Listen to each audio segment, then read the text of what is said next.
वल्लभ श्री हरिवंश राधा वल्लभ श्री हरिवंश वृंदावनेश्वरी तवैव पदारविन्दम् प्रेमामृतैकमकरन्द रसौघपूर्णम् हृद्यर्पितं मधुपते स्मरतापमुग्रम्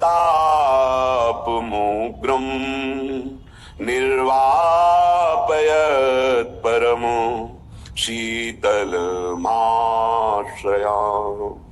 परम शीतलमाश्रयामि।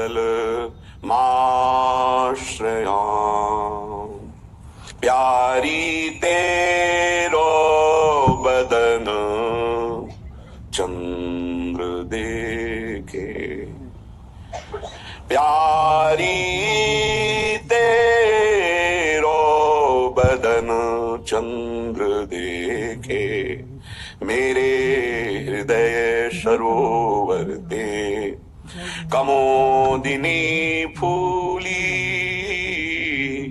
मेरे हृदय सरोवर ते कमोदिनी फूली। मन के मनोरथ तरंग अपार सौंदर्यता तहाँ गति भूली, अपार सौंदर्यता तहाँ गति भूली। मेरे मन के मनोरथ तरंग अपार सौंदर्यता तहाँ गति भूली। प्यारी तेरे बदन चंद्र देखे, मेरे हृदय सरोवर में कमोदिनी फूली। तेरो कोप ग्राहक से लिए जात, छुड़ायो न जात रहो बुद्धि बल झूली। श्री हरिदास के स्वामी श्यामा श्यामा स्वामी श्यामा, श्री हरिदास के स्वामी श्यामा चरण बसी सो गई, काढ़ी रहे लपटाई गही भुज मूली। श्यामा चरण बसी सो गही, काढ़ी रहे लपटाई गही भुज मूली। प्यारी तेरो बदन चंद्र देखे, मेरे हृदय सरोवर दे कमोदिनी फूली। करुणा समुद्र आराध्य देव की कृपा से चित्त वृत्ति का निरंतर इष्टाकार रहना, यही उपासना की परिपक्व अवस्था है। अपने इष्ट के सिवा कुछ भी स्फुरण ना रह जाना, ये सिद्ध स्थिति कही जाती है। और ये कृपा और अभ्यास दोनों, अर्थात कृपा और पुरुषार्थ, जो हमें आध्यात्मिक शक्ति मिली है, उसके द्वारा मन को बार बार इष्ट से विमुख जो गति है उससे हटाकर अपने इष्ट में लगाना, इसे परम पुरुषार्थ अभ्यास योग कहते हैं। इसी अभ्यास से सिद्धि प्राप्त होती है। सिद्धि का अर्थात इष्टाकार निरंतर वृत्ति बनी रहना। इष्टाकार वृत्ति परमानंद का अनुभव कराती है। बस इसमें बहुत घातक एक वृत्ति है। जब उपासक अपने भजन को अपना पुरुषार्थ केवल मान लेता है तो दूसरों पर वो दोष दर्शन करने लगता है।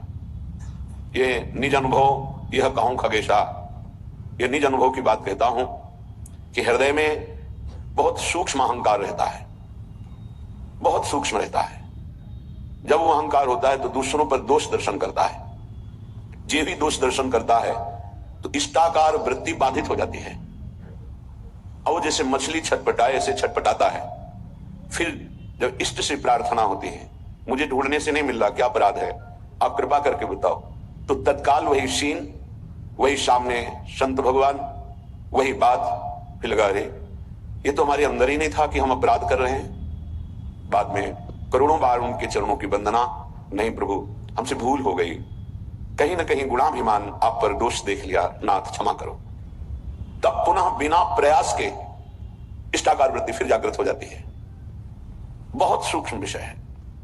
बड़े बड़े महापुरुषों की लीलाएं रुक गई, इसलिए एक बात जीवन में ध्यान रहे, जो हम लोग अपने इष्ट के सिवा कुछ भी स्फुरण ना रह जाना, ये सिद्ध स्थिति कही जाती है। और ये कृपा और अभ्यास दोनों, अर्थात कृपा और पुरुषार्थ, जो हमें आध्यात्मिक शक्ति मिली है, उसके द्वारा मन को बार बार इष्ट से विमुख जो गति है उससे हटाकर अपने इष्ट में लगाना, इसे परम पुरुषार्थ अभ्यास योग कहते हैं। इसी अभ्यास से सिद्धि प्राप्त होती है। सिद्धि का अर्थात इष्टाकार निरंतर वृत्ति बनी रहना। इष्टाकार वृत्ति परमानंद का अनुभव कराती है। बस इसमें बहुत घातक एक वृत्ति है। जब उपासक अपने भजन को अपना पुरुषार्थ केवल मान लेता है तो दूसरों पर वो दोष दर्शन करने लगता है। ये निज अनुभव, यह कहूं खगेशा, ये निज अनुभव की बात कहता हूं कि हृदय में बहुत सूक्ष्म अहंकार रहता है, बहुत सूक्ष्म रहता है। जब वो अहंकार होता है तो दूसरों पर दोष दर्शन करता है। जे भी दोष दर्शन करता है तो इष्टाकार वृत्ति बाधित हो जाती है। और वो जैसे मछली छटपटाए ऐसे छटपटाता है। फिर जब इष्ट से प्रार्थना होती है, मुझे ढूंढने से नहीं मिल रहा, क्या अपराध है, आप कृपा करके बताओ, तो तत्काल वही सीन, वही सामने संत भगवान, वही बात, फिर लगा, अरे ये तो हमारे अंदर ही नहीं था कि हम अपराध कर रहे हैं। बाद में करोड़ों बार उनके चरणों की वंदना, नहीं प्रभु हमसे भूल हो गई, कहीं ना कहीं गुणाभिमान आप पर दोष देख लिया, नाथ क्षमा करो। तब पुनः बिना प्रयास के इष्टाकार वृत्ति फिर जागृत हो जाती है। बहुत सूक्ष्म विषय है। बड़े बड़े महापुरुषों की लीलाएं रुक गई, इसलिए एक बात जीवन में ध्यान रहे, जो हम लोग विनोद में भी ऐसे शब्दों का उच्चारण कर देते हैं जो हमें पता नहीं लगता, और वाणी का अपराध हृदय के भजन को रोक देता है। केवल इतनी बात, ये कोई रहनी है, ये कोई बोलने का तरीका है, ऐसे बोला जाता है, बस पता नहीं चला कि हमारे द्वारा अपराध बन गया। बड़ी सावधान वृत्ति, इष्टाकार वृत्ति में अंतर पर खोजने से नहीं मिल रही थी। वो वृत्ति कहां गई? हृदय मछली की तरह तड़पता है, कहां गई वो वृत्ति? इष्ट और गुरु की कृपा से तब समझ में आया, अरे आप सोचो, केवल विनोद भाषा में, वो भी उनके सामने नहीं ऐसी रहनी नहीं ठीक है, नहीं, किंचन मात्र कहीं अगर दोष दर्शन हुआ तो मलिन हृदय होने के कारण भले आप उसे पकड़ ना पावे, वो आपके भजन को रोक देगी वृत्ति, भजन को चौपट कर देगी वृत्ति। ये तो कृपा है धाम की कि तत्काल समझ में आ जाता है त्रुटि कहां हुई, नहीं तो महीनों निकल सकते हैं, आप पकड़ ही नहीं पाएंगे कि हमसे गलती कहां हो गई। इसलिए श्रीपाद कह रहे हैं, असह्य बहु दुर्वचो यदि वदन्ति साक्षात स्त्रियों। कोई हमको दुर्वचन कहे, गाली दे, दोषारोपण करे, तो भी हमें दोषारोपण नहीं करना। ये आप तब तक नहीं समझेंगे जब तक आपका भजन निरंतर नहीं चल रहा। निरंतर चलेगा तो घबरा के चरणों में लुट जाएंगे, क्योंकि भजन से बढ़कर कुछ नहीं है। जब आपका भजन रोक दिया जाएगा तब आपको पता चलेगा कि अरे मेरे से गलती हो गई। अभी भजन चल ही नहीं रहा उस कोटि का, तो आपको लगता है क्या फर्क पड़ता है? फर्क बहुत बड़ा पड़ गया, पर आप जानते ही नहीं हैं, आप उस स्थिति में ही नहीं कि एक सेकंड के लिए, एक मिनट के लिए अगर स्थिति में परिवर्तन पड़ता है तो प्राण निकलने की स्थिति। ये क्या हो गया, ये कैसे हो गया? बाहरी चेष्टाएं कैसी भी होती रहे, अंतर से इष्टाकार वृत्ति कोई फर्क नहीं पड़ता। विषयान ग्रहणं तु मंचन हुआ, अंदर से इष्ट चिंतन में फर्क पड़ गया तो बाहर से कोई महत्व उसका नहीं होता। उपासक की दृष्टि अंतर्मुख रहती है। असह्य बहु दुर्वचो, यद्यपि असहनीय है, बड़ा दुर्वचन वो बोल रहा है, पर सहना होगा। अगर सहन नहीं करते हो तो उसमें भगवत भाव नहीं आएगा, निंदा की भावना आ जाएगी। सृष्टि में अजात शत्रु हुए बिना भगवत साक्षात्कार नहीं होता। एक भी दुश्मन नहीं होना चाहिए, एक भी द्वेष का पात्र नहीं होना चाहिए। श्री भगवान कह रहे अद्वेष्टा सर्वभूतानाम, समस्त भूतों में दोष रहित वृत्ति आ जाए, ऐसे थोड़ी परम पद की बात आती है। बलाद अपहरंति चेत प्रिय सुतादिकम घृणंति वा, हमारी प्रिय वस्तुओं का कोई अपहरण कर ले, प्रियजनों को पीड़ा पहुंचावे, तो भी हम भगवदाश्रित हैं। प्रभु आप देखो आपका विधान, हम तो असमर्थ हैं, आपकी शरण में आपको जैसा। अब तो जोई जोई प्यारो करे सोई मोहि भावे, जैसा आप राजी हो हम राजी हैं, आपकी राजी ही हमारी राजी है। बड़ी महामहिम बात श्री गुरुदेव अर्जुन देव जी ने कहा, तेरा किया मीठा लगे। ये बात तेरा किया मीठा लगे। ऐ प्रभु, ऐ परमेश्वर, जो तू विधान कर रहा है मैं राजी हूं उसमें, तेरा किया मीठा लगे।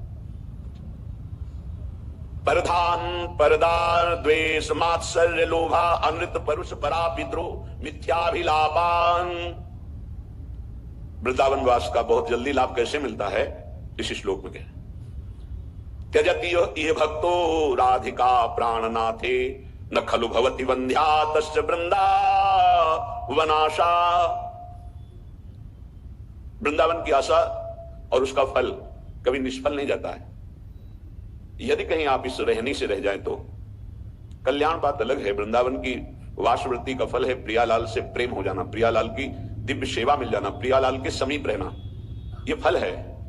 वृंदावन की वास की वृत्ति, उसका फल है प्रिया प्रीतम की मन मन की रुचि जानी नेह विधि अनुसर है, प्रियालाल के मन की बात जानकर उनकी सेवा में तन्मय रहना। ये बहुत जोर की बात है, आप ध्यान दीजिए।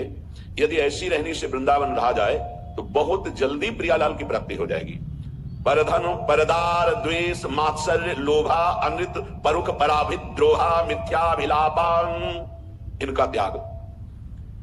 जो उपासक वृंदावन की भावना करता है, आशा करता है वृंदावन की कृपा की, आश्रय लिए है वृंदावन का, वो बाहर रहकर भी इन दोषों से बच जाए, और जो धाम वास कर रहा है वो इन दोषों से बच जाए, तो बाहर वाले को भी प्रिया प्रीतम मिल जाएंगे यहाँ वाले, क्योंकि वो वृंदावन का आश्रय लिए, ये वृंदावन का आश्रय और वास दोनों स्वीकार किए। सबसे पहली बात रखी है परधन परदारा। यदि हम दूसरे के